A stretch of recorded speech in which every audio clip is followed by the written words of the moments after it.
the top of the mountain. Yeah, we've heard our way up to the top of the mountain. Yeah, we never coming down from the top of the mountain. What's yours? I'm gonna come through that screen, grip you around the neck, and tell you to hit that subscribe button. Hey guys, welcome back. I'm with James from Muhdo, the head scientist slash top nerd. Sorry, James, I always forget your job title. As head nutritionist, lobotomist, poo inspector. I don't know what else. What else do you do? That's about it, mate. You summed it up perfectly. That's about it. Right, nailed it. Yeah. So I'm talking with James today about a virus score. So Muhdo are doing a 2-for-1 at the minute. So if you and a partner want to get a DNA test right now, it's 2-for-1 till the end of this month. And basically, you can get tested on how many variants you get tested on in total through the virus risk will be 60 genetic variants. And what about the DNA kit, like the proper one? Overall, it's 1,000. Yeah, 1,000 markers. Yeah. So you can get 2-for-1 on that, and you can basically. I mean, the breakdown you get on these DNA kits is absolutely phenomenal. It'll tell you what foods you're susceptible to, any allergies you might be susceptible to, if you're susceptible to like deficiencies in vitamins or minerals. Just no end of knowledge that nobody will know other than doing a DNA test. So today we were talking about a virus score checker, basically a bit like a credit score is done. So you could do a DNA test and we can find out what your weaknesses are, what you're going to be most susceptible to, and any frailties. The DNA test can tell you how to sort of up your game and protect against viruses. So James, I'll let you hit off. What is a virus score? What are we checking for? Okay, so I mean, simplistically, why is it that some of us feel really ill and get a severe reaction when we get a cold or a flu, and some people just seem to bounces off and they don't feel ill at all?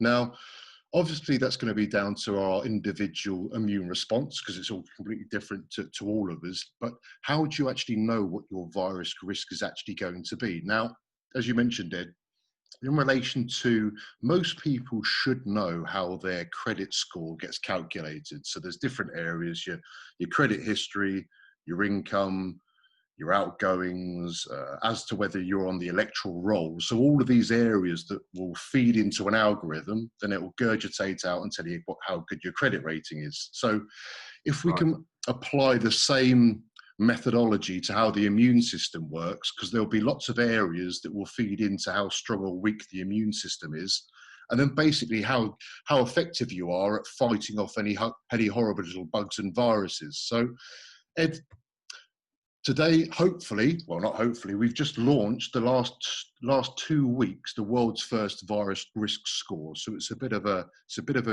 new technology that no one else has done. Previously, when we spoke last month, mate, I mentioned that King's College London have actually shown that 3/4 of all of our immune traits are actually genetic. So that's the first part of your virus risk. So it's layered. So the first part is taken from a DNA test. We look at a panel, as you mentioned. There's 60 specific gene variants that we look at in relation to your cardiovascular health, your immune health, and various other areas. And they basically form the foundation of your score. So talking of cardiovascular health, how much cardio training have you been doing over the last couple of weeks and months? Oh, I'm doing, let me count it in my head. 1, 2, 3, 4, 5, 6. I'm going to say in total, I'm doing between 7 and 9 hours cardio a week. Wow. Okay. So everyone knows about muscle memory. Do you think the same sort of thing applies to cardio memory? So do you think your fitness levels are coming back from swimming gradually? I believe so. I believe I'm waking up from my swimming days. That's my opinion. Am I wrong or right? No. I think you're probably going to be right, and I think next year when you've got your fight, I think that's probably going to be one area that you're going to have a massive upper hand is your cardio levels. So I think that one major benefit of your past coming back into fruition. Now, in relation to the score, the virus risk score, just because you have certain genes associated with either having a fantastic immune system or one that isn't all that great. It doesn't mean the story ends quite there, because you can have fantastic genes, but if your lifestyle and various other areas will impact that. So the next area, because your genes aren't the only part of the equation really, so the next area that we look at in relation to this score is your lifestyle. Now, everyone should know that your lifestyle, whether that be how well you sleep, your food, the stress, all of this will play into how effective your immune system is. So there's other areas that, well, one of them will change, or a couple of them will change. Is firstly is your age. Now, most people should know as we get older, lots of our physiological functions, such as our immune system, will slow down and won't be quite as effective. So we factor that in. The next area will be gender. In relation to a certain virus at the moment, males have been slightly more affected than females. Oh, are you going there? Is DNA sexist? Possibly. Oh, I wouldn't want to put it out there, but just want to clarify. James said this, not me. Okay, I'm out. I'm out. So we mentioned. I think we mentioned when we did a talk. God, I think it was around April time, buddy. I think that there's a certain gene variant called ACE2. Luckily, ladies, and ACE2 is located on the X chromosome. Ladies have 2 X chromosomes, and us guys, unfortunately, have got 1. So they've got an upper hand straight away, because when a certain virus latches onto this gene variant, that basically reduces its function. If you've got more variants from the outset, twice the amount that males have, then it's a bit of a safeguard, really. So that's one area. The next area would be race, because again, certain races have been more heavily affected. And Ed, we've been over this time and time again. I think it could have something to do with vitamin D deficiency, because as I mentioned before, the darker your skin, you can't get vitamin D, especially living in the UK. We haven't got any sun, especially now. We won't have any till March, April time. So that'll be one area. The next area is body fat. So the more body fat you've got, simplistically, the higher the amount of inflammation you've got in your system. And there's one gene that we analysed called interleukin-6, IL-6, that basically, the more body fat you've got, it resonates inflammation 24/7. So that'll be one area. If you've got massive amounts of inflammation just normally walking around, when you get a virus and it increases your inflammatory response, it's doubling and trebling that reaction.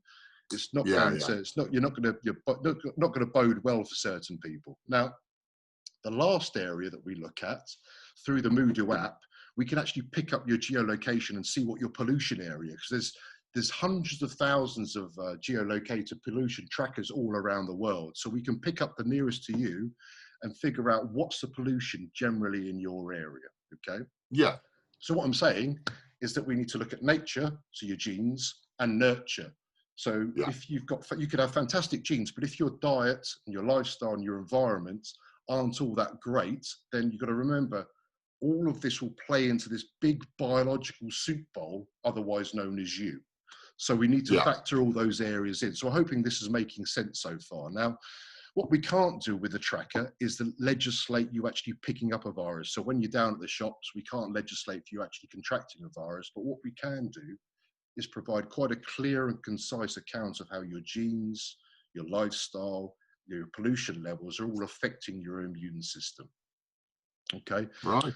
The last thing I'll basically finish off in is that once you get your virus score, within the text, there's a little link that takes you to a section called Learn More About Your Immunity. And what that basically does, it tells you how key vitamins and minerals are affecting you, such as vitamin D that we've mentioned before, B vitamins, selenium, vitamin E, and then lastly, vitamin C. And what it basically does is it tells you the gene variants, if your genes are allowing you to get all those key nutrients that you need for your immune system just from a balanced diet, or if they're slightly lazy or getting rid of it out of your system, and you're probably going to need to introduce a supplement. So it just gives you more information around that as well. Layman's terms, it's a checker that's going to analyze your DNA and tell you what you're most susceptible to, what you need to increase, i.e. vitamins, minerals like vitamin C, selenium, etc., to defend against these viruses. Exactly that. I mean, there's no point just being sat at home not being proactive. If there's things you can actively do, either lose a little bit of body fat, you could introduce some selenium or vitamin D, that it allows you to be proactive. You're not just sat around just biting your Yeah. nails, watching the news and getting stressed. So I think it's probably quite useful for most people to understand. Yeah, I remember from my test, one of my biggest ones was vitamin D deficiency. I was massively deficient in vitamin D. So I've always supplemented it, but when I got that information from yourself, I quadrupled what I was taking. And I'll be honest with you, mate, I don't think I've been ill for, well over a year. I might have had the odd sniffle for a couple of days, but I've not been ill. So yeah, it's the proof's in the pudding. That's for definitely. sure. I think the government, from what I saw lately, is they're introducing vitamin D for all the elderly now. They're giving them vitamin D supplements. It's only taken them 7 months, but they've got round to it.